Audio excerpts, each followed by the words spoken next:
Product of permutation यानी कि क्रमचय गुणन या क्रमचय समायोजन। कोई भी हमारे पास दो परम्यूटेशंस दे रखे होंगे, यानी कि एक एफ परम्यूटेशन दे रखा होगा और एक हमारा जी परम्यूटेशन दे रखा होगा। परम्यूटेशन क्या होता है हम इससे पहले वाली वीडियो में पढ़ चुके हैं, तो वहाँ से हम उसकी डेफिनेशन और उसकी अंडरस्टैंडिंग को लेके चलेंगे और इस वाली वीडियो में यूज़ करेंगे। ठीक है, तो एफ और जी हमारे दो परम्यूटेशंस दे रखे होंगे। ठीक है, परम्यूटेशन अगर हमारे दे रखे हैं तो इनका यहाँ पे हमें निकालना है, प्रोडक्ट निकालना है। यानी कि हमारा अगर हम प्रोडक्ट और परम्यूटेशन क्रमचयों का एक प्रोडक्ट अगर हम देखें तो उसे डिनोट यहाँ पे करेंगे एफ ऑफ जी से या जी ऑफ एफ से। आप कैसे भी लिख सकते हो, जी ऑफ एफ, एफ ऑफ जी, कैसे भी, दे दोनों ही क्या कहलाते हैं, इसके प्रोडक्ट कहलाते हैं। ठीक है ना, इसे एफ जी को हम कहीं ना कहीं एफ ऑफ जी ऐसे लिख सकते हैं, जी एफ को कहीं ना कहीं हम जी ऑफ एफ ऐसे लिख सकते हैं। ठीक है, तो दोनों ही प्रोडक्ट होते हैं और दोनों ही निकालेंगे और दोनों का ही रिलेशन आपस में देखेंगे कहीं ना कहीं कैसे रिलेटेड हैं,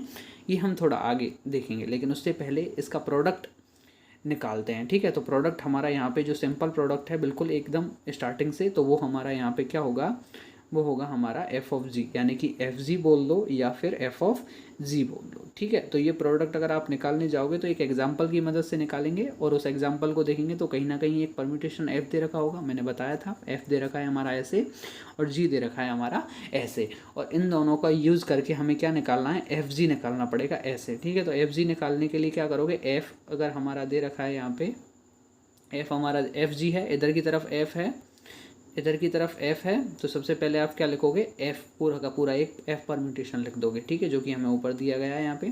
ऐसे ही जी परम्यूटेशन है, तो जी परम्यूटेशन हमारा इधर की तरफ है, तो इधर की तरफ हम क्या लिख देंगे, जी परम्यूटेशन को लिख देंगे जैसे कि यहाँ पे दे रखा है। ठीक है, ये पूरा का पूरा हमने यहाँ लिख दिया। इन दोनों को लिखने के बाद में अब आगे हमारा नेक्स्ट स्टेप होगा इन दोनों को आपस में मल्टीप्लाई करके इनका प्रोडक्ट निकालना। तो मल्टीप्लाई कैसे करेंगे ये देखेंगे। ठीक है, तो मल्टीप्लाई करने के लिए हमारा यहाँ पे ऐसे एग्जाम्पल हमारे दोनों दे रखे हैं, एफ दे रखा है और जी दे रखा है। इन दोनों को हम आगे क्या करेंगे, यहाँ पे यूज़ करेंगे और यूज़ करके चलेंगे तो हमें प्रोडक्ट में निकालना पड़ेगा क्या, एफ जी या एफ ऑफ जी निकालना पड़ेगा। तो अगर हम निकालें तो सबसे पहले तो देखो कि इनकी दोनों की फर्स्ट रो जो दे रखी है वो सेम है या नहीं है। तो सेम हो या नहीं हो उससे फ़र्क नहीं पड़ता, यानी कि 1 2 3 4 यहाँ दे रखा है, 1 2 3 4 यहाँ दे रखा है, फ़र्क नहीं पड़ता। लेकिन इनका जो ऑर्डर है, यानी कि इसकी फर्स्ट रो में एलिमेंट 4 हैं तो इसकी भी ही फर्स्ट रो में एलिमेंट कितने होने चाहिए, 4 ही होने चाहिए। ये हमारा इंपॉर्टेंट है। इतना होने के बाद में आगे हम क्या करेंगे, इन दोनों का प्रोडक्ट आपस में निकाल सकते हैं। ठीक है, प्रोडक्ट निकालने जाओगे तो मैंने बताया एफ जी या एफ ऑफ जी से निकालोगे। ठीक है, इससे डिनोट करोगे तो इधर की तरफ अगर हम देखें दोनों में राइट साइड में दोनों सेम ही है, राइट साइड में इसका कौन सा परम्यूटेशन दे रखा है, जी परम्यूटेशन दे रखा है। तो सबसे पहले अगर जी परम्यूटेशन दे रखा है तो यहाँ पे पहली रो में जी की फर्स्ट रो को आप लिख दोगे, तो फर्स्ट में लिखोगे तो क्या आएगा, 1 2 3 4 आ गया। और जी हमारा राइट साइड में, तो सबसे पहले हमारा इंपॉर्टेंस जो देनी है वो जी को ही देनी है और जी के एलिमेंट ही लेके चलने हैं। तो एक का रिलेशन यहाँ पे देखो, 1 2 3 4 लिख दिया आपने, तो एक का रिलेशन यहाँ पे देखोगे किसके साथ है, 3 के साथ है। और 3 का रिलेशन अब जी भी है हमारा एक परम्यूटेशन जिसको हम यूज़ करना है, तो जी को भी देख के चलेंगे। तो एक का रिलेशन यहाँ पे 3 के साथ हुआ और यहाँ पे देखेंगे 3 का रिलेशन किसके साथ है, 4 के साथ। तो यहाँ पे कितना लिख दिया, 4 लिख दिया। अगला टर्म यहाँ पे कितनी है, 2 है, तो 2 का रिलेशन अगर जी में हम देखेंगे क्योंकि राइट साइड में है तो पहले जी को लेके चलेंगे। तो 2 का रिलेशन यहाँ पे किसके साथ है, 4 के साथ है, यानी कि 2 का रिलेशन 4 के साथ है। तो यहाँ पे 4 का रिलेशन किसके साथ है, 1 के साथ। तो यहाँ पे कितना आ जाएगा, 1 आ जाएगा। अगला देखो 3 का, यहाँ पे 3 है, अगली टर्म यहाँ पे 3 का लिए निकालना है हमें एफ ऑफ जी। तो 3 का रिलेशन अगर जी में देखेंगे किसके साथ है, 2 के साथ है, और 2 का रिलेशन देखेंगे एफ में किसके साथ है, 3 के साथ है। तो कितना आ गया, 3 आ गया। ठीक है, इतना आने के बाद में यहाँ पे कितना आ गया हमारा, 3 का रिलेशन 2 के साथ और 2 का रिलेशन, हाँ 3 का रिलेशन 2 के साथ में और 2 का रिलेशन 3 के साथ में। तो ये हमारा, सॉरी एक मिनट,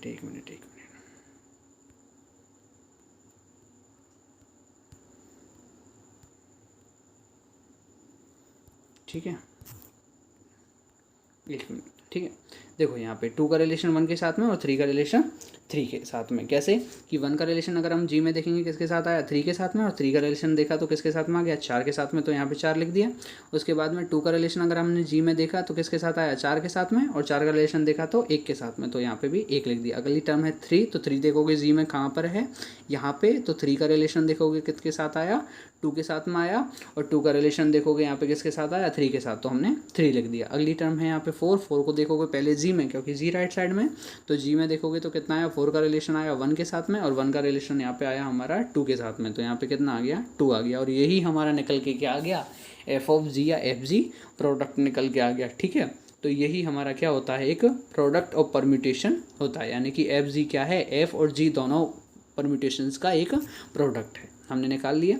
ठीक है, ये निकालने के बाद में देखो यहाँ पे हम ये पूरा एफ जी निकाल चुके हैं। एफ जी निकालने के बाद मैंने बताया कि सिर्फ एक एफ जी ही प्रोडक्ट नहीं होगा, इसके अलावा भी एक और प्रोडक्ट होगा, वो क्या होगा, हमारा जी एफ होगा। ये क्या होगा, इसका एक नया प्रोडक्ट होगा, और इन दोनों का रिलेशन कैसे होगा अभी हम देखते हैं। ठीक है, तो जी एफ, एफ में अगर हम देखें तो राइट साइड में क्या है, पहले एफ दे रखा है, तो इंपॉर्टेंस किसको देनी है, एफ को देनी है, यानी कि सबसे पहले यूज़ किसको करोगे, एफ परम्यूटेशन को यूज़ करोगे। ठीक है, तो जी एफ निकालने के लिए जी को, जी परम्यूटेशन पहले है तो जी पहले लिखा, फिर एफ है तो फिर एफ लिखा। ठीक है, ये दोनों लिख दिया। इसके बाद में अगर हम इनका क्या निकालेंगे, आगे प्रोडक्ट निकालोगे तो सबसे पहले इंपॉर्टेंस किसको देनी है, एफ़ को देनी है। एफ़ को इंपॉर्टेंस दोगे तो एफ़ के जो फर्स्ट रो है 1 2 3 4, तो आपने लिख दिया 1 2 3 4, पूरी की पूरी एक रो लिख दी। इसके बाद में यहाँ पे 1 को अगर हम देखें तो 1 का रिलेशन पहले एफ़ में देखो, एफ़ में किसके साथ है, 2 के साथ है, और 2 का रिलेशन अगर हम जी में देखें तो किसके साथ है, 4 के साथ, तो यहाँ पे क्या आ गया, 4 आ गया। उसके बाद में अगली टर्म 2 है, तो 2 देखो एफ में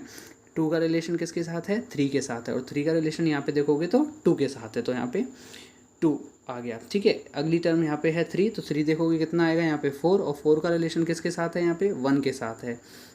यहाँ पे देखोगे 4, और 4 का रिलेशन यहाँ पे 1 के साथ है, तो यहाँ पे कितना आ गया, 1 आ गया। अगली टर्म आती है 4, और 4 को अगर यहाँ पे देखोगे किसके साथ है रिलेशन, 1 के साथ है, और यहाँ पे 1 का रिलेशन 3 के साथ है, तो यहाँ पे कितना आ गया, 3, और ये हमारा निकल के आ गया जी एफ।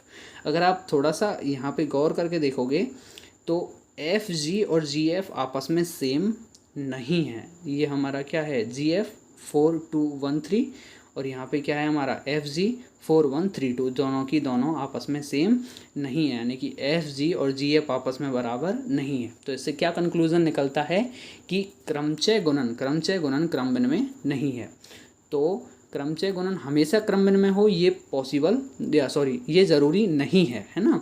तो कई बार बराबर भी हो सकते हैं, यानी कि कई बार एफ जी बराबर जी एफ मिल सकता है आपको, और कई बार नहीं भी मिल सकता है। तो ये दोनों प्रॉपर्टी याद रखनी है कि एफ ऑफ जी और जी ऑफ एफ हमेशा बराबर हो ये ज़रूरी नहीं है। ठीक है, इसके बाद में हमारी नेक्स्ट प्रॉपर्टी आती है साहचर्यता, यानी कि एसोसिएटिविटी, है ना।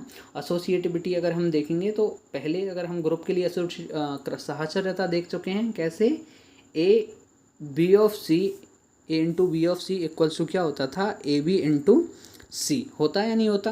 तो यानी कि अगर आप बी सी को पहले मल्टीप्लाई करते हो उसके बाद में ए को मल्टीप्लाई करते हो, तो जो भी आपको टर्म मिलेगी वो ही टर्म मिलेगी क्या, जब आप ए बी को मल्टीप्लाई करते हो और उसके बाद में सी से मल्टीप्लाई करते हो, तो आपस में बराबर मिलते हैं। यही हमारी क्या होती है, यही हमारी एसोसिएबिलिटी होती है, साहचर्यता होती है। ठीक है, तो ये हमारी हमने देखी थी ग्रुप के लिए। यहाँ पे हम देखेंगे किसके लिए, परम्यूटेशंस के लिए देखोगे। अगर परम्यूटेशंस के लिए यहाँ पे देखोगे तो परम्यूटेशन में आप किसको यूज़ करोगे, परम्यूटेशन को यूज़ करोगे, यानी कि एफ जी और एच को यूज़ करके चलोगे, यानी कि F G into H equals to F G H होगा हमेशा, है ना। ये हमारी साहचर्यता का पालन करते हैं। बस ओवरऑल इतना समझना है यहाँ पे कि जो क्रमचय होते हैं वो हमारी साहचर्यता का पालन करते हैं। ठीक है, इसके बाद में हमारी नेक्स्ट इम्पॉर्टेंट जो डेफिनेशन है वो आती है प्रतिलोम क्रमचय की, यानी कि इन्वर्स परम्यूटेशन निकालना। किसी भी परम्यूटेशन आपको दिया गया है तो उसका इन्वर्स परम्यूटेशन कैसे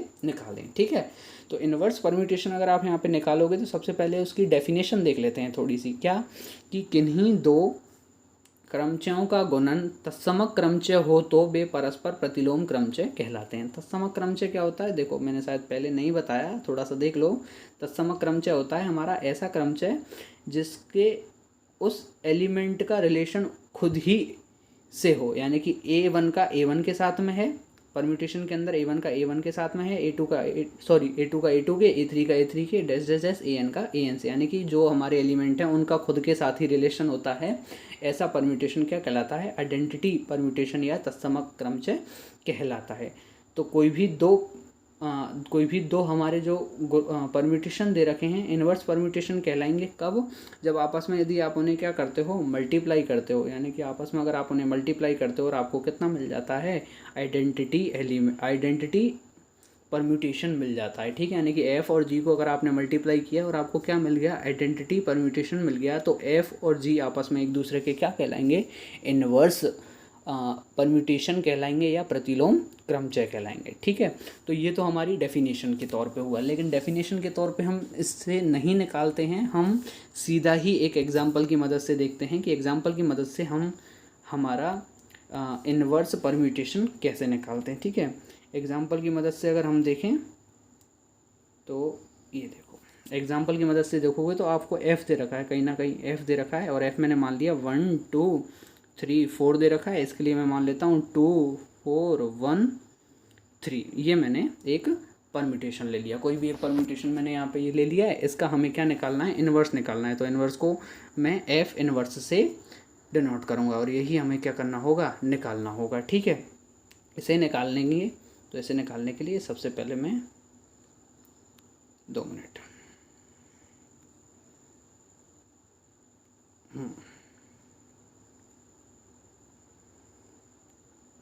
ठीक है, इसे अगर हम निकालने जाएं तो मैंने अभी यहाँ पे मैं बताने जा रहा हूँ कि अगर एफ़ इन्वर्स को आप निकालोगे तो एफ़ इन्वर्स को निकालने का मतलब ये होता है कि एफ़ की जो फर्स्ट रो है उसे आप सेकंड रो बना दो और सेकंड रो को फर्स्ट रो में कन्वर्ट कर दो। ठीक है, ये है हमारा कहने का मतलब। तो अगर यहाँ पे एफ़ इन्वर्स निकालोगे आप तो एफ़ की फर्स्ट रो 1 2 3 4 इसकी सेकेंड रो बन जाएगी 1 2 3 4, है ना। एक मिनट, थोड़ा सा क्लियरली लिख लेते हैं इसे।